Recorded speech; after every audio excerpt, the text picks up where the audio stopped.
बिस्मिल्लाहिर्रहमानिर्रहीम। अस्सलामु अलैकुम स्टूडेंट्स। तो हम पढ़ रहे हैं chapter number 7 fundamental concept of organic chemistry. यहाँ पर हम डिस्कस करने जा रहे हैं एक इम्पॉर्टेंट आर्टिकल, रिफॉर्मिंग। अच्छा स्टूडेंट्स, पहले तो ये सुन लें कि रिफॉर्मिंग में से मोस्ट शॉर्ट क्वेश्चन आता है।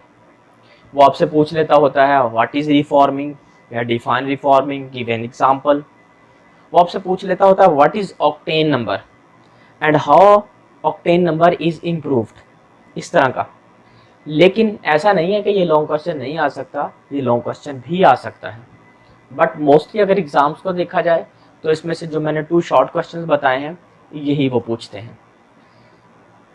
अच्छा, लास्ट लेक्चर आपको थोड़ा सा याद हो, क्रैकिंग में हमने एक बात की थी। हमने कहा था कि जो कैटालिटिक क्रैकिंग होती है उसके रिजल्ट में जो आपको गैसोलीन मिलता है, हाई ऑक्टेन नंबर गैसोलीन मिलता है। अब हाई ऑक्टेन नंबर गैसोलीन क्या होता है वो हम यहां स्टडी करेंगे। रिफॉर्मिंग को पहले मैं डिफाइन करता हूं आपके लिए। What is reforming? Students, reforming एक ऐसा प्रोसेस है जिसमें स्ट्रेट चेन हाइड्रोकार्बन्स को हम ब्रांच चेन हाइड्रोकार्बन्स में कन्वर्ट करते हैं। जरा देखिए, ये आपके पास है CH3 CH2 6। CH2 6 का मतलब है बेटा CH2 6 टाइम है, मतलब आप क्यों कह सकते हो CH2 CH2 CH2 CH2 CH2 CH2 और ये CH3, ये है ऑक्टेन। 8 कार्बन अल्केन को ऑक्टेन कहते हैं। ये स्ट्रेट चेन में है, जरा देखें स्ट्रेट चेन है। हम इसे हीट करेंगे कैटलिस्ट की प्रेजेंस में तो ये क्या होगा, ये इस कंपाउंड में बदल जाएगा और इसके साथ ये ब्रांचेस लग जाएंगी। ये ब्रांच लग गई, ये ब्रांच अटैच हो गई, ये ब्रांच अटैच हो गई। अब ये जो कंपाउंड बना हम इसे कहते हैं ब्रांच चेन हाइड्रोकार्बन्स। ये क्या था, ये स्ट्रेट चेन हाइड्रोकार्बन्स था। डिफाइन करते हैं the conversion of straight chain hydrocarbons into branch chain hydrocarbons by heating in the absence of air and in the presence of catalyst is called reforming। ये देखिए, ये आपके पास ऑक्टेन था, आपने इसे हीट किया कैटलिस्ट की प्रेजेंस में तो ये कन्वर्ट हो गया इस कंपाउंड में। इसको आप कॉमनली आइसो ऑक्टेन बोलते हैं। वैसे इसको अगर आप इसके सही नाम देखना चाहते हैं तो वो क्या बनेगा, देखें कार्बन 1, कार्बन 2, 3, 4, 5 कार्बन है। 5 कार्बन अल्केन को बोलते हैं पेंटेन। और इसके अंदर आप इस कार्बन को सपोज 1 कहते हो तो इसको 2 कहते हो। आप देखते हो फिर 2 पे इधर भी मिथाइल ग्रुप है, इधर भी मिथाइल ग्रुप है। देखें स्टूडेंट्स, CH3 क्या होता है, मिथाइल ग्रुप होता है।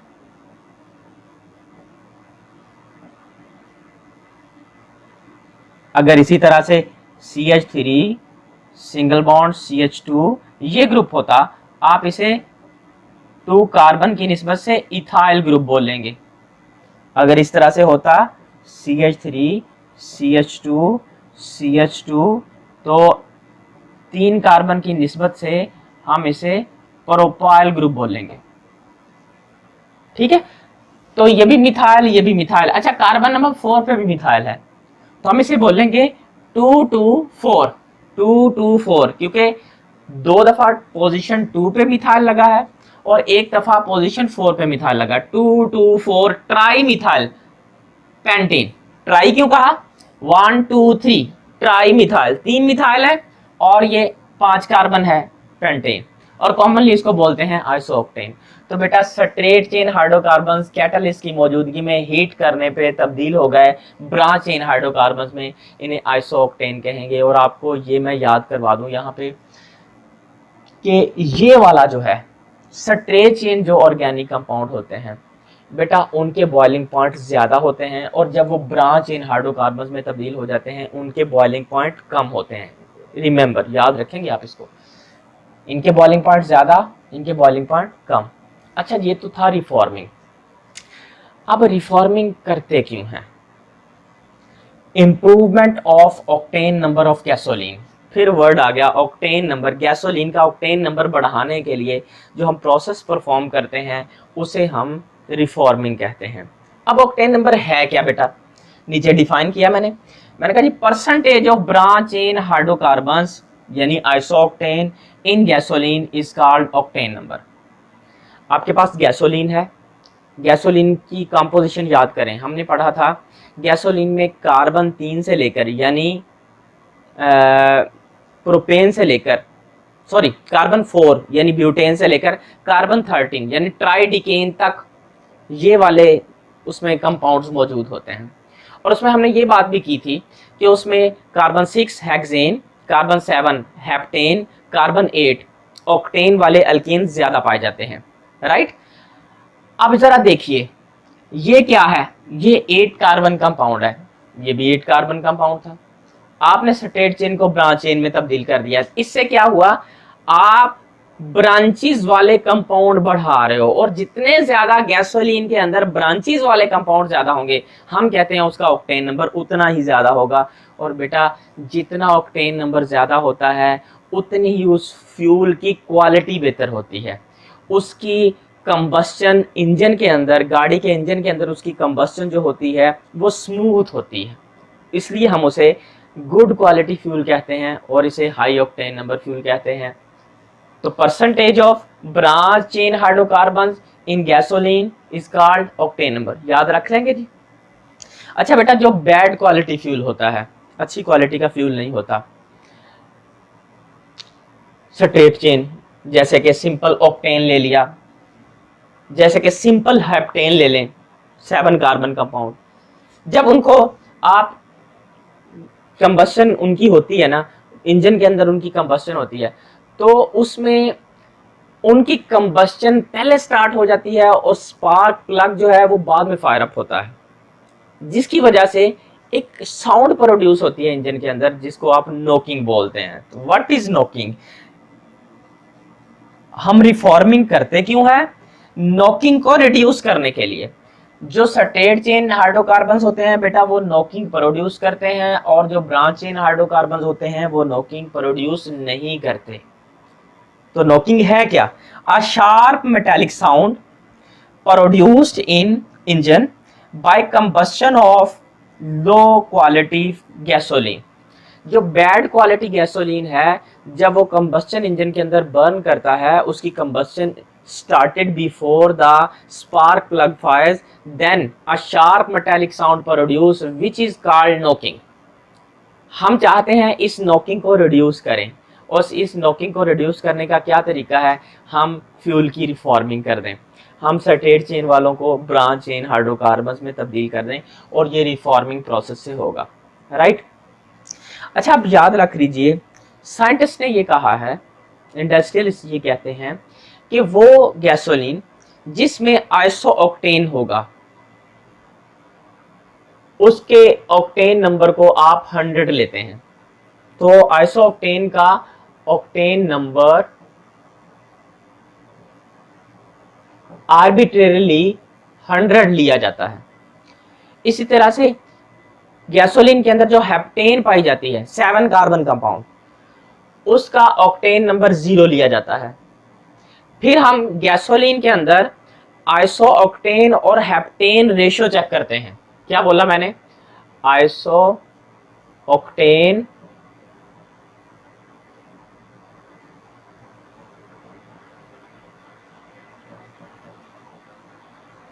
हेप्टेन रेशियो चेक करेंगे। अगर आइसो ऑक्टेन 80% हुआ तो ऑक्टेन नंबर उस फ्यूल का 80 हो जाएगा, अगर 20 हुआ तो हम कहेंगे उसका ऑक्टेन नंबर 20 है, क्योंकि इसको 0 कंसीडर किया गया है, इसको आप 100 कंसीडर करते हो, राइट। अच्छा क्या नॉकिंग के अलावा किसी और तरीके से भी नॉकिंग को रिड्यूस किया जा सकता है, रिफॉर्मिंग के अलावा नॉकिंग को किसी और तरीके से रिड्यूस किया जा सकता है, जी किया जा सकता है बेटा। टेट्राइथाइल लेड को अगर डाल दिया जाए गैसोलीन के अंदर तो ये भी उसकी नॉकिंग को रिड्यूस करेगा। ये टेट्राइथाइल लेड कैसे लिखा है, ये लेड है ना सपोज, इसके इधर भी इथाइल है, इधर भी इथाइल है, इधर भी इथाइल है, इधर भी इथाइल है। तो एक्चुअली इसके सराउंडिंग में ब्रांचेस बन गई हैं, these are branches you can say, जिसकी वजह से ये नॉकिंग प्रोड्यूस नहीं होने देगा, इसलिए इसको एंटी नॉकिंग एजेंट कहते हैं। तो आप ऑक्टेन नंबर को किस तरह इंप्रूव कर रहे हो? आप रिफॉर्मिंग करके, आप एंटी नॉकिंग एजेंट डाल के। लेकिन क्या एंटी नॉकिंग एजेंट डालना सही है? नहीं, डालते हैं, नॉकिंग रिड्यूस होती है, but it reduce the efficiency of engine, reduce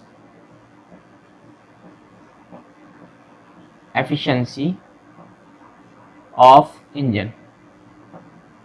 एक तो ये बात हुई।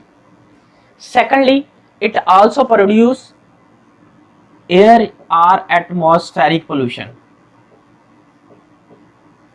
वो कैसे?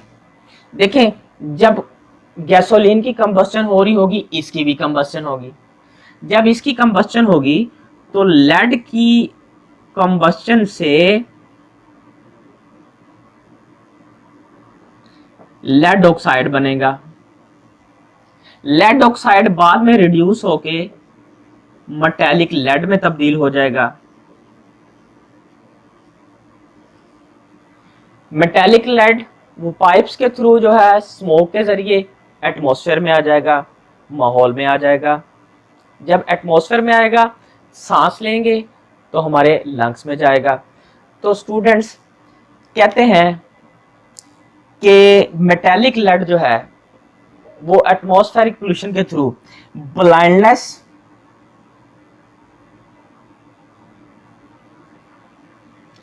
और मेंटल रिटार्डेशन,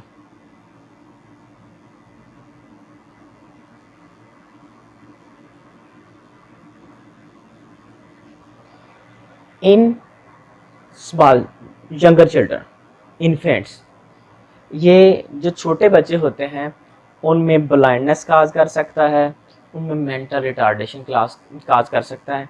इसलिए इसका बेनिफिट तो है, लेकिन इसका डिसएडवांटेज भी है। राइट, होप कि आपको ये समझ आ गया होगा। मैंने इसमें शॉर्ट क्वेश्चन आपको बता दिए हैं। इसमें रिफॉर्मिंग वाला शॉर्ट क्वेश्चन आ सकता है और इसमें ऑक्टेन नंबर आ सकता है। ऑक्टेन नंबर आएगा तो आप ऑक्टेन नंबर की डेफिनेशन बोलेंगे, आप उसको ब्रांच इन हाइड्रोकार्बन्स की बात करेंगे, आप ये बताएंगे कि आइसोऑक्टेन का ऑक्टेन नंबर आर्बिट्रेरली कितना लिया जाता है, हेप्टेन का कितना लिया जाता है, फिर आइसोऑक्टेन और हेप्टेन जो रेशो होती है उसके लिहाज से हम किसी गैसोलीन का ऑक्टेन नंबर चेक करते हैं। Thank you very much.